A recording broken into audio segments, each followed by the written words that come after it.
close, then looked in her coffee, then away at the street, head behind the small Halloween beret, then back in my eyes, quote, "Is that a job for a nice man?" They never had a chance against Julie. My father wanted me in his world of attorneys who get what they want with leather chairs and oak desks to navigate the universe. But I'm telling you, he was a nice man. There was no hardball, no demand, no twisted arms or either ors. He more or less helped me become who I wanted to be. Even when from the strain he had a stroke. His words suddenly slow and hobbled as Julie going up the stairs. It happened the same weekend as the offer, the decline, the day business plumbed its bottom in me, found the limit of its infinity. Even through the decades then, he helped me. Years later, I held his hand the day he died. I got to hold Julie's hand in the hospital. Here I am. The product of the sphinx of Julia's patience, my father's love. Julie let me tell her the stories of my life. I've a grown son who has troubles I can't solve, and a daughter, 12, in choir, who trusts me to zip up her choir dress before mom gets home from work. She is lovely and smart and unflailingly kind. I've never found a greater standard than Julie stated that day in the med, to be a nice man. I try, and often enough fail, vowing to do better.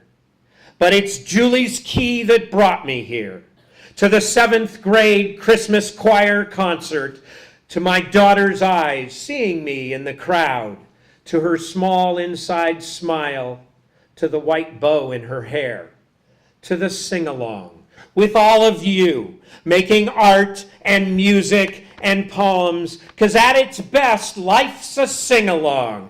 Deck the halls. It's just a day after dear Julie died. Oh, holy night. I'll miss her.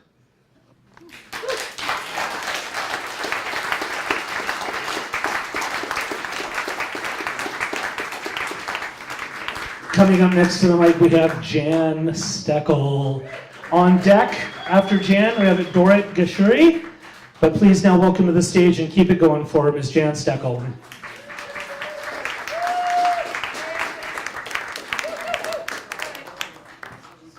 Thank you, everybody, for coming. I was thinking about how Julie and I are both Southern California, upper middle class Jewish girls whose fathers were professors and who were really downwardly mobile. And I was at a literary event once, and I overheard some poets talking in the kitchen very disparagingly about Julia and how aggressively she sold her books. And I think they didn't understand that Julia had epilepsy, which was very poorly controlled until late in her life, that she had had aplastic anemia as a child, a disease that is usually fatal, and that she was in the hospital thinking she would die when she was a small child, that she had polio, and she had a paralyzed leg as a result, and that she had a learning disability, which I was able to recognize because I used to be a pediatrician. I used to help get kids diagnosed with learning disabilities. And when she told me that she got the highest score possible on the SATs in English and the lowest score possible in math, that's the very definition of a learning disability. And so she couldn't do any calculations, and she couldn't handle any machinery. She couldn't even boil water on a stove.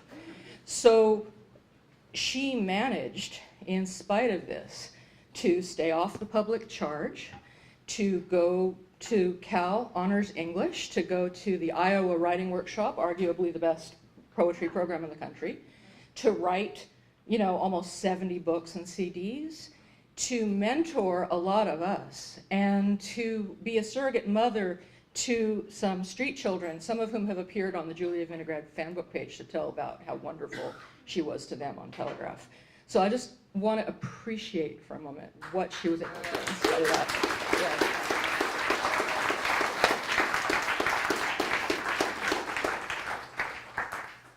And, you know, I never heard her complain about being in pain or being poor.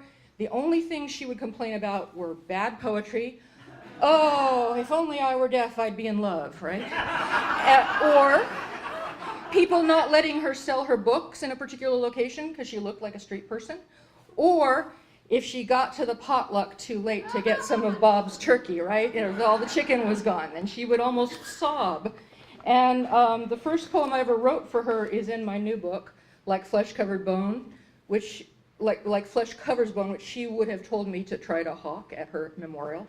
And it's Julia Vinograd turns canned food into poetry. It's worth making the whole house smell like a dead mermaid just to watch her down sardines like a happy seal.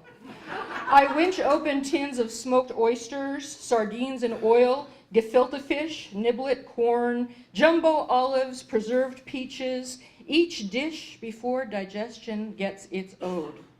Now she praises the fish, eulogizes the salad, even writes a poem to the oysters. Before I spoon horseradish onto the plate, the whitefish have finned away into her belly. There I hear the oysters singing each to each. She does not deign to eat the peach. To which she said, if you're going to write a tribute poem, make it a good tribute poem. So I'm going to read now the last poem, the latest poem that I wrote for her. What she wasn't.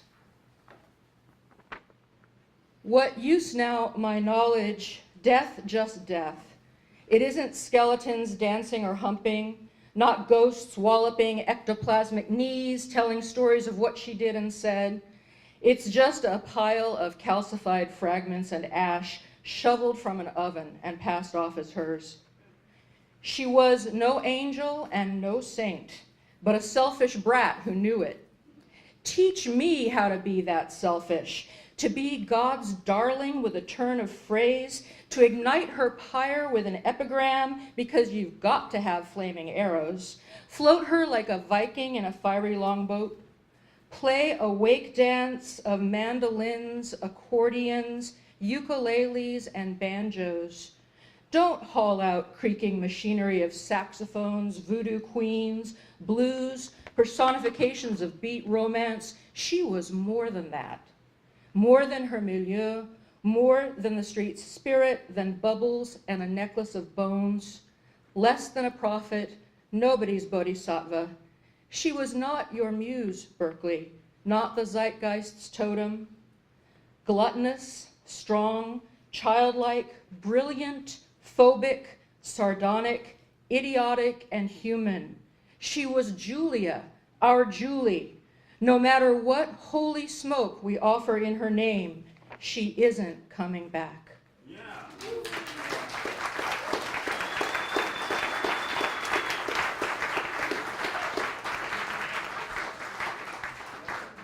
All right, I'm informed that Dorit is taking a pass.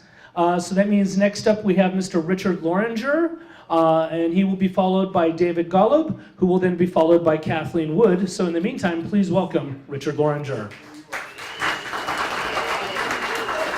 Hey, let me thank everyone again for coming, because this was kind of a big thing to organize and bootstraps, you know? Thank you. Oh, yeah. My pleasure. Short of what folks on the features really were just, in a lot of ways, were folks who were helping Julie through the end and also helped to organize this a bit. So we just said, you know, come and read, and you don't have to sign up on the list. But I think everybody is like a feature here tonight. I mean, it's like Julia's thing, you know, it's her life. So I wrote an epitaph poem that she'd probably hate because it says nice things about her. God damn it. For Julia who lived. Step by step, you wrote yourself a world, peopled by every facet of the fractured human mirror.